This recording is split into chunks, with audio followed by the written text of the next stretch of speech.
matagal na namin pinapangarap na truck dahil sa tulong ni Boss G at saka sa pamunuan ng Golden 20. Natupad na ang pangarap namin na magkaroon ng cruise van 6-wheeler.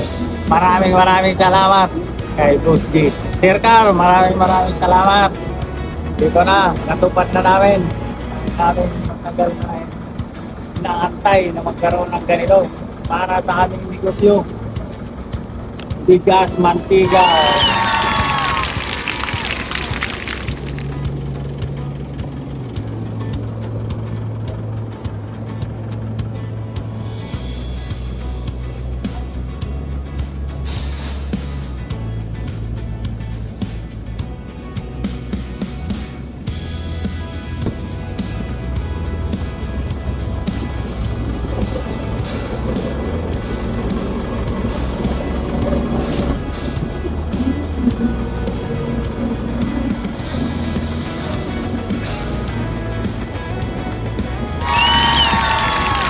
Okay, magandang hapon mga katakers. Ito, umabol tayo dito kasama sila Ma'am Nilda at Sir Vicente sa kanyang pangalan po si Sir. Ayun, so ngayon puro tayo ng unit. So sa wakas, at ito na ilalabas natin at naayos natin, no? Sa financing, no? Shoutout po kay Sir James. Maraming salamat po sa magandang accommodate po dito sa ating client, no? At ito na, ilalabas na po natin ang unit ng yun na, marami laging proseso. Sa tulong ni Boss J, ayun, guarantee ni Boss J, pagkakagaya niya sila Sir Ma'am Nilda, Hindi dahil kay Boss J. salamat sa magkakaroon ng truck. ayun. So, hindi ko mga katakers, no? Boss J, sa pawala sa kumpanya ng Golden 20. Maraming salamat. Ayun po, narinig ko na sinabi kayo ni Sir Vicente, no? Sa laking tulong din na binigay ni Boss J para may sakatuparan ang kanilang kailangan sa paghakot ng bigas. Kasi ang hakot ni Sir, yung maliit lang, no? Daan lang. Lumaki yung kanilang allocation sa bigas araw-araw. Sayang din naman yung yung diesel, saka yung yung toll gate, no, sa Bukawi, araw-araw. So ito, isang kargaan na lang. Ito na. Isuzu NMR close van, ayan, 14 feet po yan mga katrackers. Sabi ni Sir, tama-tama, isang hakot lang sila. So yun lang Sir, asahan po namin talaga Sir na magpatuloy yung kanyang negosyo, no? Sabi na pagkasama ng Boss J, narinig ko, talagang magtuloy-tuloy yung expand po ninyo sa negosyo. Hindi lang yung isa, sigurado, sabi nga ni Boss J, madadagdagan yan. Kaya dito sa Golden Kikita pa. So, susunod sigurado, na kikita rin. pag ang truck mo dito galing, sigurado makanganak yan. Marami na napatunayan, marami ng repeat order dito. At sila Sir, sigurado yan. Another repeat client from Arasa family. Andito na ulit tayo sa ating segment na Pangarap Kontra. Ito yung mga pinapangarap nating ating mga kababayan at ating mga kanegosyo, ating mga kabigat.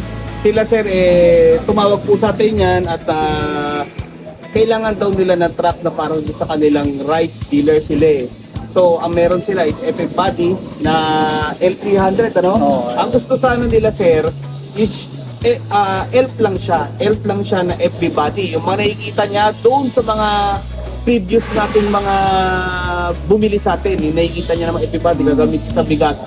So ngayon, nag-usap kami ni Sir at ako naman kasi bilang isang sumusuporta rin sa ating mga nagsisimulang magnegosyo, tinanong ko siya kung ano ba talagang kailangan mo, kung everybody o may everybody ka na o gusto mo close van.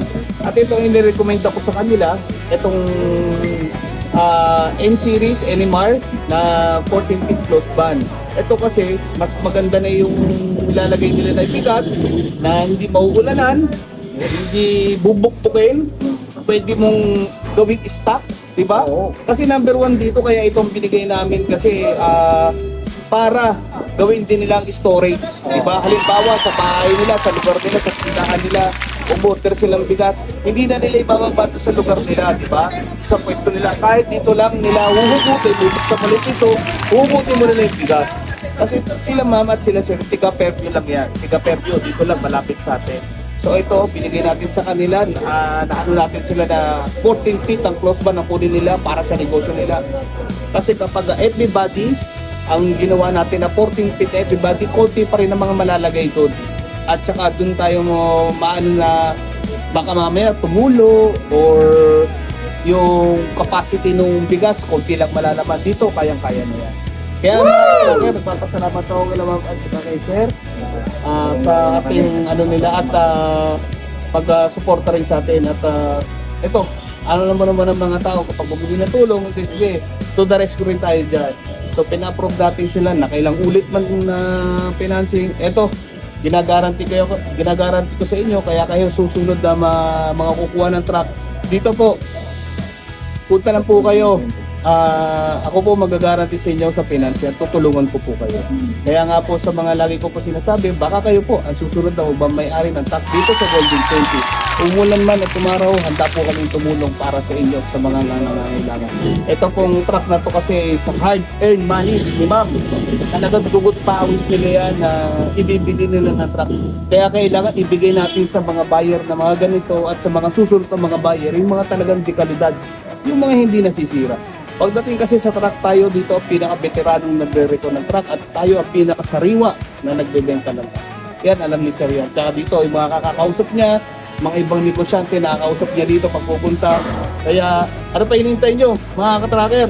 Baka yan ang susunod na magmamayari ng truck dito sa Golden 20. Tawag na kayo. Ano pa hinihintay nyo? Ma'am, Sir, maraming salamat. Kaya po, Sir, thank you. Thank you. At ito malakas ako dito At sinasabi ko pa nga hindi lang yan, manganganak pa yan. Kaya nga sabi ko sa kanila, yung puhunan nila talagang ibili nila ng bigas. At susunod dyan, hindi lang yan, wing van na yan. Alam niyo naman dito sa atin, yung mga dating buyer na bumibili, nakikita niyo naman, di ba? Dati wing van lang naman sila. Ngayon, bumalik dito, 10-wheeler na. Ganon din yung isa. Close van lang. Pagdating doon, forward na yung binibili. Sunod-sunod sila, nakakailang ulit. Diba? Yan lang mga katracker. Tulungan po namin kayo. Punta lang po kayo. Dito sa Golden 20. Truckers, truck ba hanap nyo? Dito yan sa Golden 20, sigurado. Yun. Parang bago yan. Saan? Ang Golden 20. Ayan na, sir. Hanap po At kayo lagi na talaga. sinasabi, no, kayo rin mga ka-truckers, baka kayo nang susunod na magmamayari ng truck dito sa Golden 20. Kaya, ayun, tawag lang kayo mga ka-truckers. Thank you.